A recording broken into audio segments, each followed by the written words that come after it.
अशोक वानखेड़े जी, मध्य प्रदेश के political system के बारे में जितना हम लोगों ने पढ़ा है या सुना है, वहां के चंबल घाटी के जो वहां के अपराधी थे, उनको सरेंडर कराने के लिए जयप्रकाश नारायण जाया करते थे। फूलन देवी मध्य प्रदेश में जाकर के मुख्यमंत्री के सामने सरेंडर करती थी। उस मध्य प्रदेश में इस बुलडोजर न्याय न्याय के लिए स्पेस कैसे पैदा हो गया? जनता अचानक से सीधे 180 डिग्री कैसे मूव कर गई है? जनता मुंह नहीं कर रही है। जब आप सत्ता में रहते हैं और सत्ता का नशा जब आपके पास हो जाता है और विपक्ष कमजोर पड़ जाता है, सही कहा शंभुनाथ जी ने कि आपको कहीं ना कहीं हमको ये आवाज उठानी होगी। इस बुलडोजर जब खरगोन में ये हो रहा था, तब मीडिया क्या कर रहा था? मीडिया को एक बहुत बड़ा पक्ष बन के उतरना चाहिए था। देखिए, नारायण राणे का घर भी इलीगल बना था, नक्शे पास नहीं हुए थे। क्या हुआ? नारायण राणे को नोटिस गया, बुलडोजर तो नहीं चला। नारायण राणे हाईकोर्ट तक गए। हाईकोर्ट ने कहा कि आप अपना घर ठीक करिए, ये नक्शे पास नहीं है, जो इलीगल है, जो गलत कंस्ट्रक्शन है उसको तोड़िए। नारायण राणे ने तोड़ा, तोड़ना पड़ा उनको। लेकिन ये तोड़ने का ऑप्शन भी जो गलती करता है उसको दिया जाता है। ये नहीं बोला जाता है कि नक्शा देखा, पास नहीं किया, तोड़ इसको ना। वो अधिकार भी नहीं है। गलत नक्शे से भी हो गया तो, सरकारी जमीन पे भी हो गया तो नोटिस जाते हैं, नोटिस के बीच का डिस्टेंस होता है। एक ही दिन में पहला सुबह 7 बजे रिमाइंड, एक लेटर, दूसरा, तीसरा, और रात को शाम को 6 बजे रिमाइंडर, और 8 बजे बुलडोजर। ये नहीं होता, ये खाना पूर्ति नहीं होती। कानून का मायना खाना पूर्ति नहीं है। कानून का मतलब है एक प्रैक्टिकल, उसको न्याय मिलता नहीं मिलता, उसको आप इतना समय देते नहीं देते। तो ये कई चीजें रही। बात मामा जी की, प्रकाश जी ने कहा कि वो दिल्ली में सेटिंग करके आते हैं। प्रकाश जी, दिल्ली में सेटिंग करके वो क्या आते हैं? जब दिल्ली उनके पास आती है साल में एक बार, तो व्यवस्था करके चली जाती है। और बाकी अब क्या बोले, सब सारा व्यवस्था हो जाता है। जो जैसा किराएदार आता है और एक बार मकान मालिक आता है साल में एक बार और किराया लेके जाता है, वैसे आते हैं और अगला अगला एक्सटेंशन दे के जाते हैं। और ऐसे एक्सटेंशन पे मामा काफी दिनों से भ्रष्टाचार में मध्य प्रदेश कहीं पीछे नहीं है। और आपने कहा चंबल की संस्कृति, चंबल में डकैतों में भी ऐसा न्याय नहीं होता था जैसा तुरंत किया जाता था। वहां पे भी पूछा जाता था, वहां पे भी परखा जाता था। ये तो डकैतों से, ये तो जब पॉकेट मार डकैत बन जाते हैं ना, तो ये छिचोरी हरकत करने लगते हैं। ये छिचोरी हरकत है। और सरेंडर करने के लिए यदि आज जयप्रकाश होते तो उनको चंबल जाने की जरूरत नहीं होती।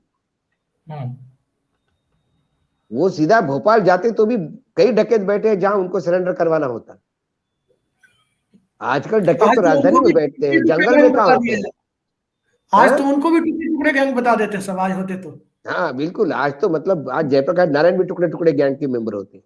कुल मिलाकर आज सबसे बड़ा हिंदुत्व का आइकॉन कौन, ये बताने का, या सबसे बड़ा बुलडोजर कौन, सबसे बड़ा न्यायप्रिय कौन, ये बताने का प्रयास किया जाता है। और जो वक्तव्य, चाहे प्रज्ञा का हो, शिगोमा कर्नाटक में दिया हुआ, उषा ठाकुर जी का हो यहाँ पे दिया हुआ, या ये बुलडोजर का जो अभी जो हुआ, ये सारे कांड इसके तरफ इंगित करते हैं। क्योंकि अभी चुनाव अगले साल, मतलब अब 6 दिनों के बाद जो नया साल शुरू होने वाला है, उसी साल में मध्य प्रदेश में भी चुनाव है। जब आपके पास परोसने के लिए कुछ नहीं है, समस्या जो कि तो है, आपके आंतरिक कलह बहुत है, आप जो उधार के सिंदूर पे सरकार जी रहे हो, जो ज्योतिरादित्य सिंधिया के साथ जो लोग आए, वो भी आज पूर्ण रूप से भाजपाई नहीं बन पाए, ना भाजपाई उनको एक्सेप्ट कर पाए। ये आपको जो डिवाइड है, ये जिले जिले, तहसील लेवल और ब्लॉक लेवल तक दिखेगी कार्यकर्ताओं के बीच में। इन सबका मेलजोल कैसा होगा? और आने वाले समय में यदि सरकार को जिताना है तो आपको फिर हिंदूवाद की बात करनी होगी, आपको बहुसंख्यकवाद का पे जाना होगा, आपको हिंदू खतरे में है बताना पड़ेगा, आपको ऐसा एक मामा चाहिए जो भांजियों के लिए बुलडोजर चलाता हो, जो स्वयं न्यायाधीश बनता हो। मुख्यमंत्री भी जब वो है, भांजियों की चीफ बात आप सेक्रेटरी कह रहे भी। हैं, अशोक वानखेड़े जी, साला मसूद आरटीआई एक्टिविस्ट थे, उनकी रहस्यमय परिस्थितियों में हत्या हुई थी मध्य प्रदेश में, अगर आपको हाँ याद है हाँ तो। हाँ हाँ। उस मामले में क्या, वो उस भांजियों की परिभाषा में नहीं आती थी, उस मामले में क्या हुआ? नहीं नहीं, हमारे नहीं, देखिए, अब मामा तो उनको भांजी मानते हैं, अब वो मामा नहीं मानती होगी इसलिए उनके साथ ऐसा हुआ, प्रॉब्लम है ना। प्रॉब्लम ये है कि सारे लड़कियों ने भी तो मामा मानना चाहिए ना, कोई मामा नहीं मानते। जैसा कई पत्रकार उनको मामा मानते हैं, तो अच्छे साथी रहते हैं, अच्छे सरकारी फ्लैट मिले हुए हैं, सारी सुविधा होती है, उनके टायर भी बदले जाते हैं स्टेट ट्रांसपोर्ट के ऑफिस से। भोपाल में तो बहुत कुछ होता है, प्रकाश जी को तो सब पता है। और शिरडी की यात्राएं भी होती है। और जो उनको मामा नहीं मानते हमारे जैसे, प्रकाश जी के जैसे, वो हम चक्कर खाते रहते, इधर से उधर धक्के खाते रहते। तो उनको जो मामा मानते हैं, उनकी तो सुविधा बिल्कुल सब वेल टेकन केयर ऑफ है। तो कुल मिलाकर वो मामा स्वयं न्यायाधीश है। देखिए, ये सब मोदी जी को कॉपी कर रहे हैं। मैं ही चीफ सेक्रेटरी, मैं ही कैबिनेट सेक्रेटरी, मैं ही हाई कोर्ट जज, मैं ही सुप्रीम कोर्ट जज, मैं ही पार्टी का आला कमान, मैं ही पार्टी का अध्यक्ष, मैं ही डिफेंस मिनिस्टर, मैं ही राष्ट्रपति, और मैं ही सब कुछ। तो राज्य में उसका एक छोटा प्रारूप होता है। मैं ही चीफ सेक्रेटरी, मैं ही मुख्यमंत्री, मैं ही गृह मंत्री, मैं ही न्यायाधीश, जो कुछ करूंगा मैं तय करूंगा। तो जब आप इस बात पे आते हो, इंदौर की बात तो अभी इन्होंने बताई, इंदौर में तो वाकई इतने आयोजन हो रहे हैं प्रकाश जी, इतने आयोजन हो रहे हैं कि जब कोई नए आयोजन की घोषणा होती है तो बिल्डर रात को सोता नहीं। उसको लगता है फिर एक कोई काम मेरे सर पे चढ़ गया है। पैसा कमाना मतलब to earn profit has become a sin, एक पाप हो गया। आप अच्छे उद्योगपति होना, अच्छे बिल्डर होना, अच्छे कंस्ट्रक्शन या अच्छे मार्केट, इंदौर ये मिनी बॉम्बे है, टेक्सटाइल का बहुत बड़ा हब है, मसालों का बहुत बड़ा हब है।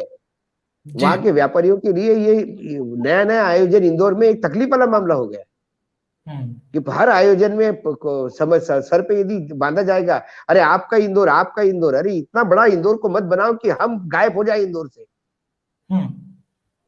ये स्थिति हो गई है।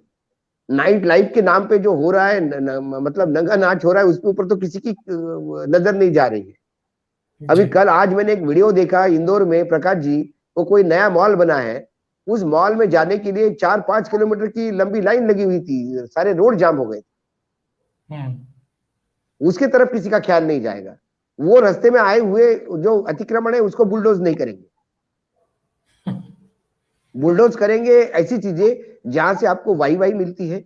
और इसमें मीडिया का बहुत बड़ा दोष है। यदि हम इन चीजों को सवाल उठाए, हम वो घर बुलडोज होने के बाद सरकार पे सवाल उठा के सरकार को कटघरे में खड़ा करें तो शायद सरकार फिर से नहीं करे। लेकिन हम सरकार ने कितना महान काम किया है, ये जब महिमा मंडन करने लगते हैं तो सरकार को और उससे एक एनर्जी मिलती है। और फिर आप जाके मुख्यमंत्री पे किताब लिखते हो, फिर मुख्यमंत्री के उसके ऊपर कसीदे पढ़ते हो, 2-4 जगह उनको आयोजन में बुलाते हो चीफ गेस्ट करके।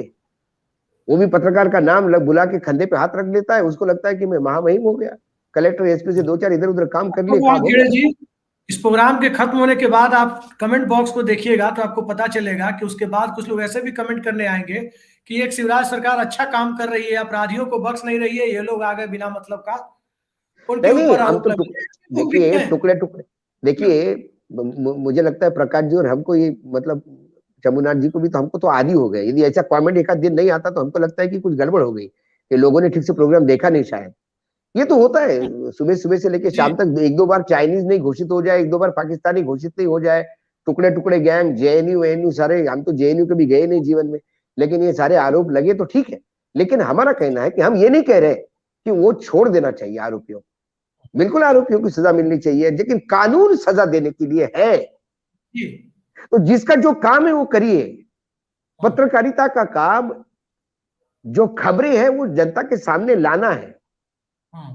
हम किसी की सुपारी लेके जर्नलिज्म नहीं करते, इसको बर्बाद करने के लिए जर्नलिज्म ना। उसने गलत किया तो ठीक है, अच्छा किया तो ठीक है। तो सरकार ने भी करना चाहिए, आरोपी को पकड़ लिया, न्यायपालिका के हवाले कर दिया, उसके बाद उसका घर इलीगल था, एक नोटिस दे दिया, घर वाले जवाब देंगे उसको, वो कोर्ट जाएंगे, कोर्ट बोलेगी तोड़ दो, तोड़ देंगे। या दिल्ली में नोएडा में इतना बड़ा टावर टूटा है, ऐतिहासिक टावर टूटा, वो इतना बड़ा टावर, सुप्रीम कोर्ट ने बोला तोड़ो इसको, लेकिन बुलडोज तो नहीं चला ना। वहां बुलडोज चलाने की हिम्मत नहीं है योगी जी की, चलाते वहां बुलडोजर, बड़े बड़े बिल्डर, बड़े बड़े उद्योगपति, वहां हिम्मत नहीं होती आपकी। अशोक वानखेड़े जी, ह्यूमैनिटेरियन ग्राउंड पे आप ये बताइए कि वो घर हो सकता है कि कहीं ज्वाइंट फैमिली का रहा हो सकता है उसकी भाई बहन माता पिता, उनका क्या अपराध है, मैंने वही कहा कि एक आदमी की वजह से बर्बाद कर दिया जाए। मैंने क्या कहा, जब चैनल में एक पत्रकार की शक्ल आपको पसंद नहीं आती तो आप उसको नौकरी से निकलवा देते हो। बुलडोजर सिस्टम के तहत तो चैनल का लाइसेंस खत्म कर देना चाहिए आपको, जी चैनल ही बंद। जी लेकिन फिर कहते हो कि नहीं नहीं, चैनल के मालिक तो हमारे मित्र है, ये पत्रकार गलत रख दिया था उन्होंने, उसको निकलवा दिया। तो वैसे हो सकता है कि वो घर में बाकी होगी, उसकी बहनें होगी, बहनों को मालूम नहीं भाई ने क्या गंदा काम किया। ये जरूरी है कि पूरा परिवार उसमें इन्वॉल्व हो? जी बिल्कुल कतई जरूरी नहीं है। हम ऐसे कई नेताओं के लड़के देखे थे, जो अभी हमारे उत्तर प्रदेश की बात कर लीजिए, जी टेनी महाराज का बेटा हत्या के आरोप में, जमानत नहीं मिल रही उसको, हत्या के आरोप में अंदर है। वहां बुलडोजर टेनी नहीं चल महाराज रहा के भाषण पे इलाहाबाद हाईकोर्ट का स्ट्रिक्चर है कि यदि पिता ऐसा भाषण नहीं देते तो बेटा शायद गाड़ी नहीं चलाता। फिर भी वो मंत्री है, उनके घर में बुलडोजर क्यों नहीं चलता? क्यों नहीं चला बुलडोजर? या आपका बुलडोजर भी सब्जेक्टिव चलता है? जरा रसूख वाला आदमी आता है तो बुलडोजर पीछे चल, फिर गाड़ी का पहिया ही नहीं घूमता, क्योंकि उसको मालूम है बड़े आदमी पे बुलडोजर डालोगे वो सुप्रीम कोर्ट तक खींचेगा आपको। एक गरीब कहां जाएगा जो अतिक्रमण में मैंने इलीगल घर बना के रह रहा है, उसके बाद खुद की जमीन तक नहीं, सरकारी जमीन पे रह रहा है, वो कहां लड़ेगा कोर्ट में आपके पास सामने? तो जो छोटे हैं उनको डराते हैं, जो बड़े हैं उनके यहां सलाम करते हैं। नहीं तो टेनी महाराज का महल ढाई के दिखाए बुलडोजर, इतने इतने किसान मारे गए। नहीं, अब न्यायपालिका में है कि न्यायपालिका तय करेगी। टेनी महाराज के बेटे का मामला न्यायपालिका तय करेगी, और इस आदमी के बेटे का मामला सरकार ने तय कर दिया जी, क्योंकि उसका बाप छोटा आदमी है। उसका बाप टेनी महाराज होता तो ये उसके लिए भी कोर्ट में जाते। डिफरेंस ये है, हमारी पीड़ा ये नहीं कि उस गुनहगार को सजा दी नहीं दी, सवाल ये नहीं है। सजा देने का एक फॉर्मेट है, एक न्यायपालिका है, उसका उल्लंघन आप कैसा कर सकते हैं। और सबसे दुर्भाग्य है कि हम बोल रहे हैं, न्यायपालिका चुप है। क्यों हाईकोर्ट ने उसको suo motu writ petition file नहीं की? सरकार कैसी, क्योंकि जो स्टेटमेंट आते हैं वो तो ऐसे ही आते हैं। खरगोन में दंगाइयों के घर गिराए गए, और फिर बोलते हैं कि नहीं नहीं वो इलीगल कंस्ट्रक्शन था। तब इतने दंगा, मतलब किसी भी शहर का लीगल और इलीगल कंस्ट्रक्शन आपको देखना है तो वहां दंगे करवाओ पहले। दंगा होते से ही तुरंत सरकार तय करेगी ये इलीगल है, ये लीगल है, फिर मैप देखने लगेगी। सबसे पहले तो खरगोन में प्रकाश जी, मुझे लगता है कि वो जो अधिकारी थे उनको टर्मिनेट कर लेना चाहिए, जेल में डालना चाहिए। इतने साल वो वहां काम कर रहे हैं और उनके नाक के नीचे सारा इलीगल कंस्ट्रक्शन हो रहा है। क्या कर रहे थे वो? सरकार के अरे टैक्स पेयर्स का पैसा है, वो तनख्वाह लेते हैं, उस पर एक्शन नहीं होती। मोरवी का पुल गिरता है, सही कहा चुनाथ जी ने, मोरवी का पुल गिरता है, अरे 2 सिक्योरिटी वालों को सस्पेंड करते हो, अरेस्ट करते हो, टिकट बुक करने वालों को अरेस्ट करते हो। जिसने अपने बेटी को ले जाके फीता कटवाया वो कहां है?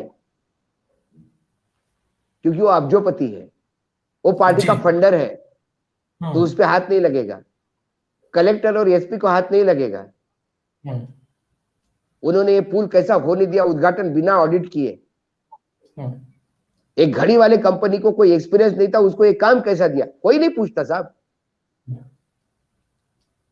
सही कहा आपने कि पूरी व्यवस्था एक तरह यही सरकार का दोगलेपना दिखता है। जी।